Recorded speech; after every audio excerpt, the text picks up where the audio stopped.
எப்படியும் உங்க எல்லாத்துக்குமே தெரிஞ்சிருக்கும். சினிமாக்கா நடந்திருக்கு நேத்து. அதுல வந்து பார்த்தீங்கன்னா, நான் ஃபர்ஸ்ட்டே உள்ள இறங்குறேன் அப்படின்னு சொல்லிட்டு, நம்ம சோனி உள்ள இறங்கி ஸ்பைடர்மேனுக்கான அப்டேட்ஸ அள்ளி தெளிச்சிருந்தாங்க.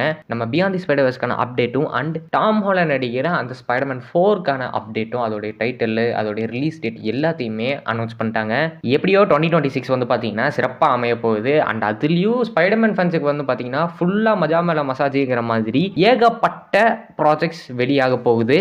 அஃப்கோர்ஸ் பியாண்ட் தி ஸ்பைடர்வர்ஸ் இருக்கு, ஸ்பைடர்மேன் 4 இருக்கு, அவெஞ்சர்ஸ் டூம்ஸ்டே இருக்கு. அண்ட் அது மட்டும் இல்லாம வந்து பார்த்தீங்கன்னா, யுவர் ஃப்ரெண்ட்லி நெய்பர்ஹுட் ஸ்பைடர்மேனோட சீசன் 2யுமே 2026ல பிளான் பண்ணியிருக்கிறாங்கிற மாதிரி சொல்லப்பட்டு வருது. ஸோ இருக்க எல்லா இன்ஃபர்மேஷனையும் மொத்தமா பார்ப்போம். ஆரம்பிக்கலாங்களா? So obviously starting with Spiderman 4. Spiderman 4க்கான டைட்டில் எப்படி கொடுக்கப்பட்டிருக்கு அப்படின்னு பார்த்தீங்கன்னா, ஸ்பைடர்மேன் பிராண்ட் நியூ டே அப்படின்னு கொடுக்கப்பட்டிருக்கு. டைட்டில் கீழேயே படத்தோட ரிலீஸ் டேட்டையுமே கன்ஃபார்ம் பண்ணியிருந்தாங்க. தட் இஸ் ஜூலை 31, 2026 அப்படின்னு போட்டிருந்தாங்க. ஜூலை 31ல ஸ்பைடர்மேன் சம்பவமும் இருக்குது. அண்ட் டாம் ஹாலண்ட் ஃபேன்ஸாக இருக்கவங்களுக்கு டபுள் ட்ரீட்டுமே இருக்குது. ஏன்னா அப்போ தான் நம்ம நோலனோட ஆடிசியுமே ரிலீஸ் ஆகுது. ஸோ நம்ம டாம் ஹாலண்ட் 2 படத்துலையுமே நடிக்கிறாரு. இப்படி இருக்கும்போது ஆடிசி படத்தோட ஷூட்டுமே ஒரு பக்கம் போயிட்டு இருக்கிற அந்த டைமில் நம்ம மாவல் என்ன பண்ணிட்டாங்க அப்படின்னா, ஸ்டண்ட் டப்பில் வச்சு மேக்ஸிமமான ஸ்பைடர்மேன் ஷாட்ஸ் வந்து எடுத்துடலாம், பீட்டர் பார்க்கர் போர்ஷன்ஸை மட்டும் நம்ம டாம் ஹாலண்டை வச்சு எடுக்கலாம் அப்படிங்கிற ஒரு பிளானுக்கு வந்து வந்திருக்காங்க. ஆனால் ஆடிசி ஷூட்டிங்லேருந்து நம்ம டாம் ஹாலண்ட் உயிரோட வருவாரா அப்படிங்கிறது தான் எனக்கு ஒரு மிகப்பெரிய சந்தேகமாக இருக்குது. ஏன் அப்படின்னு பார்த்தீங்கன்னா, மற்ற டேரக்டர்ஸை பொறுத்த வரைக்கும் கடலுக்கு நேராக போய் ஷூட் பண்ணுங்கிற அவசியமே கிடையாது. க்ரீன் ஸ்க்ரீன் இருக்கையில் கடல் எதற்கு அப்படிங்கிற அந்த கான்செப்டில் கடலையும் க்ரீன் ஸ்க்ரீனோட மெர்ஜ் பண்ணிடுவாங்க. பட் நம்ம நோலன் வந்து பார்த்தீங்கன்னா, கடல் இருக்கையில் க்ரீன் ஸ்க்ரீன் எதற்கு அப்படின்னு சொல்லிட்டு, எனக்கு 40 அடிக்கு எங்கே அலை வருதோ அந்த மாதிரி ஒரு கடலுக்கு கூப்பிட்டு போங்க அப்படின்னு சொல்லி கூட்டிகிட்டு போய் ஆக்ட்ரஸையும் அங்கே வச்சு ஷூட்டிங் நடத்திட்டு இருக்காங்க அந்த மனுஷன். Because he hates CGI.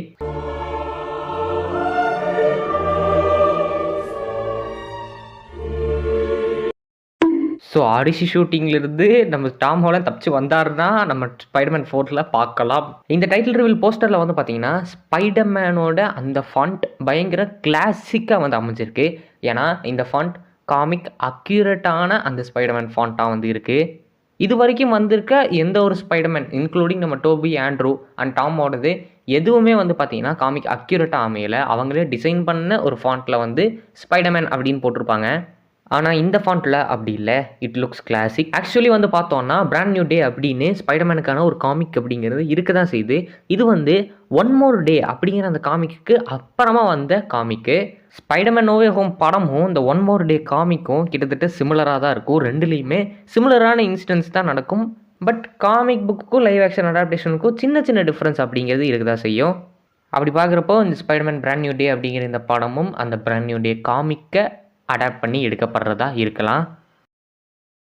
இந்த படத்தோட டேரக்டரான நம்ம டெஸ்டின் டேனியல் கிரிட்டன் வந்து பார்த்தீங்கன்னா, இப்போதைக்கு இந்த ஸ்பைடர்மேன் பிராண்ட் நியூ டேல அவர் ஒர்க் பண்ணுறது எவ்வளோ ஒரு ரெஸ்பான்சிபிளான விஷயம் அப்படிங்கிறத நிறைய விதத்தில் எக்ஸ்பிரஸ் பண்ணிட்டு வராரு.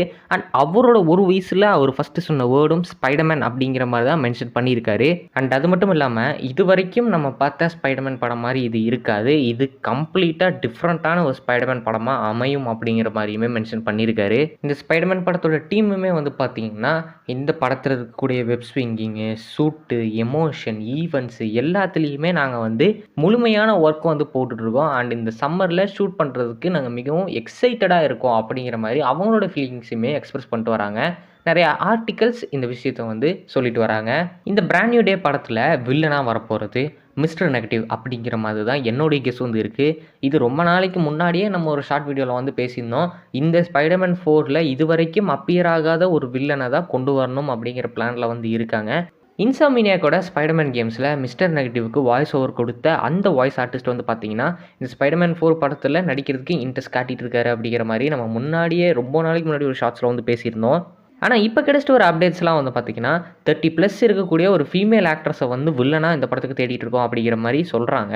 ஸோ அப்படி பார்த்தா மிஸ்டர் நெகட்டிவை ஜென்டர் ஸ்வாப் பண்ணி ஃபீமேலாக கொண்டு வரதுக்கான வாய்ப்புகளும் இருக்குது. அண்ட் அது மட்டும் இல்லாமல் ஸ்ட்ரேஞ்சர் திங்ஸில் நடித்த அந்த ஆக்டர் சேடி சிங்கியுமே இந்த படத்தில் கேஸ்ட் பண்ணியிருக்க மாதிரி சொல்லப்பட்டுட்டு வந்துச்சு.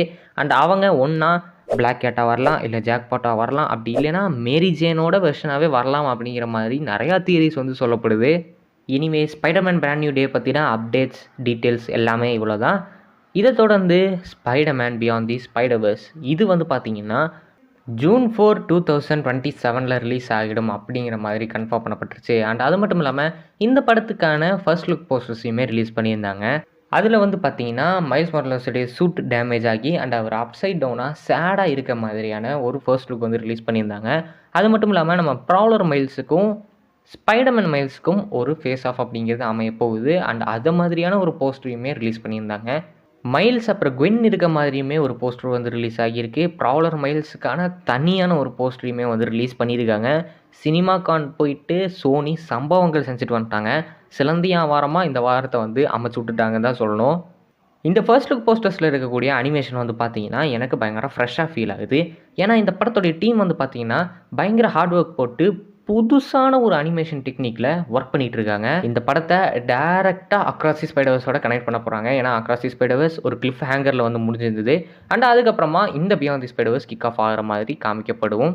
ப்ரீவியஸ் 2 படத்தோட ஒரு மேசிவ் ஃபினாலேவா இந்த படம் அமையும் அப்படிங்கிற மாதிரி டிஸ்கிரிப்ஷனில் வந்து கொடுக்கப்பட்டிருக்கு. அதை தொடர்ந்து வந்து பார்த்தீங்கன்னா இது என்டையர்லி நியூவான ஒரு அனிமேஷனாக இருக்கும். பிகாஸ் நான் முன்னாடியே சொன்ன மாதிரி புது அனிமேஷன் டெக்னிக்ஸில் வந்து டீம் ஒர்க் பண்ணிட்டு இருக்கிறதுனால இது வந்து புதுவிதமான ஒரு அனிமேஷனாக அமையும் அப்படின்னும் சொல்லப்படுது. So these are the updates of Spiderman. இந்த 2மே டோட்டலி அன்எக்ஸ்பெக்டடான அப்டேட்ஸ் தான். திடீர்னு வந்து கொடுத்தது. நான் கூட ஸ்பைடர்மேன் பேண்ட் நியூ டேன்ட்டு April 1 அன்றைக்கி ரிலீஸ் பண்ணுறானுங்க, நம்மளை ஏப்ரல் ஃபுல் பண்ணுவாங்களோ அப்படின்னு நினச்சிட்டு இருந்தேன். But I think it's official. இப்போ வரைக்கும் சோனி எந்த ட்விஸ்ட்டும் கொடுக்கல. அதனால் இது இப்போதைக்கு அஃபிஷியல் தான். இந்த வீடியோ லேட்டாக வரதுக்கான காரணமே இதுதான். ஏதாவது ட்விஸ்ட்டு கொடுக்குறாங்களா இந்த டைட்டில் பற்றி அப்படின்னு பார்த்துட்டு அப்புறம் தான் நான் இப்போ வீடியோ பண்ண வந்திருக்கேன். நம்ம ஆல்ரெடி பேசிட்டு அதுக்கப்புறமா இது டைட்டிலே கிடையாது April Fool அப்படின்னாங்கன்னு வைக்க நம்ம சோக்கர் ஆயிடுவோம். அதனால் இப்போ நான் சோக்கர் இல்லைன்னுலாம் சொல்ல முடியாது. உண்மையிலே ஜோக்கர் தான்.